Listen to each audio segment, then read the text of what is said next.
Hello students, आज हम पढ़ेंगे आवर्ती वितरण, फ्रीक्वेंसी डिस्ट्रीब्यूशन। बहुत ही महत्वपूर्ण टॉपिक है, क्योंकि जब भी हम mean, mod, median, standard deviation, correlation निकालते हैं तो हमें आवर्ती वितरण के बारे में जानकारी होनी चाहिए। आवर्ती वितरण क्या है? किसी भी संख्या के आने की प्रवृत्ति आवर्ती कहलाती है। अर्थात कोई संख्या कितनी बार आती है उसे बार बार आने की प्रवृत्ति को अपन बारंबारता कहते हैं। किसी भी संख्या के बार बार आने की प्रवृत्ति को बारंबारता कहते हैं। जब संकलित तथ्यों का संख्यात्मक माप के आधार पर वर्गीकरण किया जाता है तो उन्हें वर्गों में बांटकर उनके आने की प्रवृत्ति के अनुसार वितरित किया जाता है। जो भी डेटा अपने पास एकत्रित है उनका क्लासिफिकेशन कर लिया जाता है, और क्लासिफिकेशन करने के बाद में उनको अलग अलग ग्रुप में बांट दिया जाता है। और किसी ग्रुप में कोई भी संख्या अगर बार बार आ रही है तो उसे हम आवर्ती वितरण कहते हैं। जब विभिन्न वर्गों में आवर्तियों का विन्यास अर्थात उनके बार बार आने की प्रवृत्ति के अनुसार व्यवस्थित किया जाता है तो इसमें 3 श्रेणियां प्राप्त होती है: व्यक्तिगत श्रेणी, खंडित श्रेणी और सतत श्रेणी। व्यक्तिगत श्रेणी क्या है? जब संख्याएं बिखरी हुई हो तथा उनमें सजातीयता हो तो उन्हें आरोही या अवरोही क्रम में रखने पर तैयार श्रेणी को व्यक्तिगत श्रेणी कहते हैं। जैसे कुछ संख्याएं 2, 5, 7, 8, 9, 10 इस प्रकार से, तो उनको एक ही काम है उनका कि सबसे पहले उसको आरोही क्रम में लिख दो और फिर जो उनका सीरीज बनता है वो व्यक्तिगत श्रेणी कहलाता है। जब इन्हें क्रम संख्या या अनुक्रमांक के साथ लिखा जाता है तो 2 कॉलम या पंक्तियां हो सकती है, लेकिन अगर उनको क्रम संख्या के अनुसार नहीं लिखेंगे तो उसका एक ही कॉलम हो सकता है व्यक्तिगत। अर्थात जैसे कि प्राप्तांक है, आयु है, भार है, ऊंचाई है। जैसे कि 10 लोगों की आयु दी हुई है, एक के 65 वर्ष है, 67 वर्ष है, 68 वर्ष है, 60 वर्ष है, तो इसको व्यक्तिगत श्रेणी में बदलने के लिए एक ही काम है, उनको आरोही या अवरोही क्रम में लिख देते हैं। भार, ऊंचाई, प्राप्तांक, अलग अलग कक्षाओं के अंदर या अलग अलग विषयों के अंदर जो प्राप्तांक आए हैं उन प्राप्तांकों को भी अपन इसके अंदर लिख सकते हैं। जैसे कि अपन समांतर माध्य निकालते हैं तो व्यक्तिगत श्रेणी में अलग निकालते हैं, खंडित श्रेणी में अलग निकालते हैं और सतत श्रेणी में अलग निकालता है।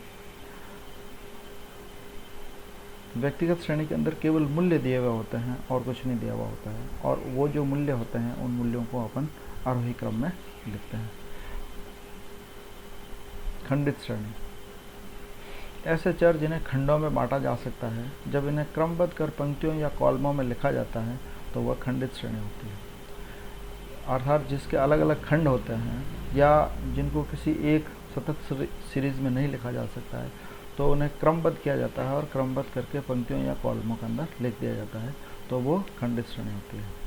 जैसे कि फॉर एग्जांपल कुछ लड़कों के 10 नंबर आए, कुछ लड़कों के 15 नंबर आए, कुछ लड़कों के 17 नंबर आए, कुछ के 20 नंबर आए। तो 10 नंबर लाने वाले लड़के 2 हैं, 15 नंबर लड़के लाने वाले 5 हैं, 17 नंबर लाने वाले 7 है, 20 नंबर लाने वाले 8 है। तो हम इस प्रकार से उसको व्यवस्थित कर देते हैं। आरोही क्रम में इसमें भी लिखना पड़ता है कि जो एक तरफ मूल्य हो जाता है, दूसरी तरफ इसमें आवर्ती हो जाता है। इसमें दो कॉलम होंगे, एक मूल्य का कॉलम होगा और दूसरा आवर्ती का कॉलम होगा। लेकिन इसमें यह होता है कि जो मूल्य हैं उनमें अंतराल बराबर नहीं होता, असमान होता है, इसलिए इसको अपन खंडित श्रेणी कहते हैं और इनको सतत करना भी संभव नहीं होता।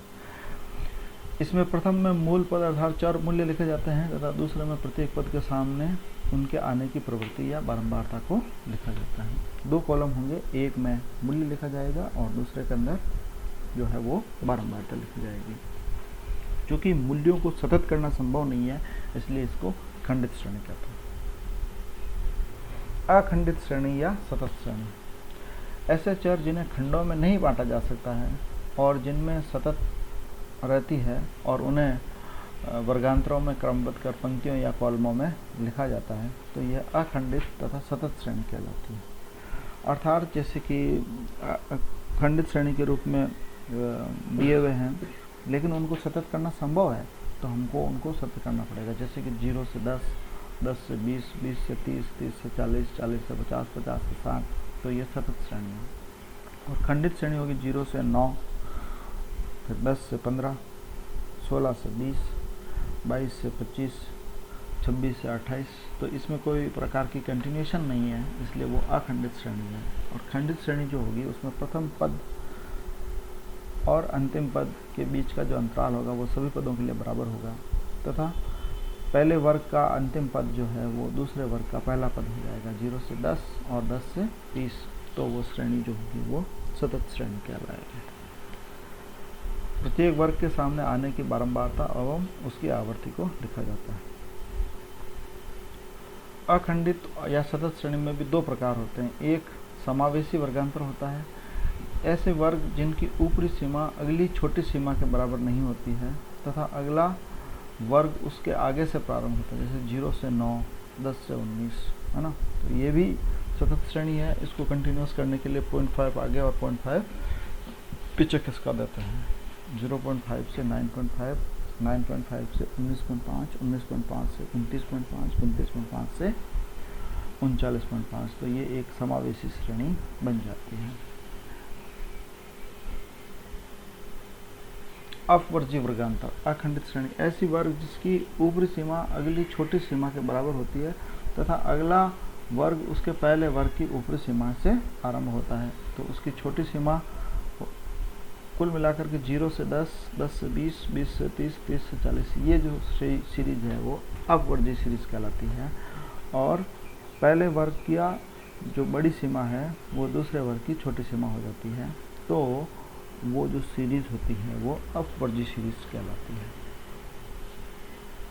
इस प्रकार से ये जो आवर्ती वितरण है वो मीन, मोड, मीडियन सभी प्रकार के कैलकुलेशन के अंदर काम आता है। और तीनों को अलग अलग तरीके से अलग अलग फॉर्मूला है। जैसे कि फॉर एग्जांपल व्यक्तिगत श्रेणी के लिए समांतर माध्य का फॉर्मूला x बार बराबर सिग्मा x बटे n, यानी जो संख्याएं हैं उनका जोड़ कर लो और उसमें n का भाग दे दो। जो ही अपन खंडित श्रेणी में जाते हैं तो एक तरफ x होता है और एक तरफ f होता है। अगर x वर्गांतर में दिया हुआ है तो उसका मिड वैल्यू निकाल लेंगे, और अगर x केवल संख्याओं के अंदर दिया हुआ है तो वो x को f से गुणा करके fx हो जाएगा, यानी सिग्मा fx बटे n हो जाएगा।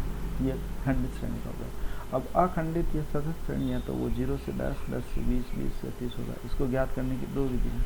एक तो आप मिड वैल्यू निकाल करके fx कर लीजिए तो वो खंडित श्रेणी वाला हो जाएगा, और अगर आप मिड वैल्यू नहीं निकालते हैं तो आपको कल्पित माध्य लेना पड़ेगा। कल्पित माध्य लेकर के आप उससे डेविएशन निकालेंगे और डेविएशन को फ्रिक्वेंसी से गुणा करेंगे तो सिग्मा एफ डी एक्स बटे एन हो जाएगा।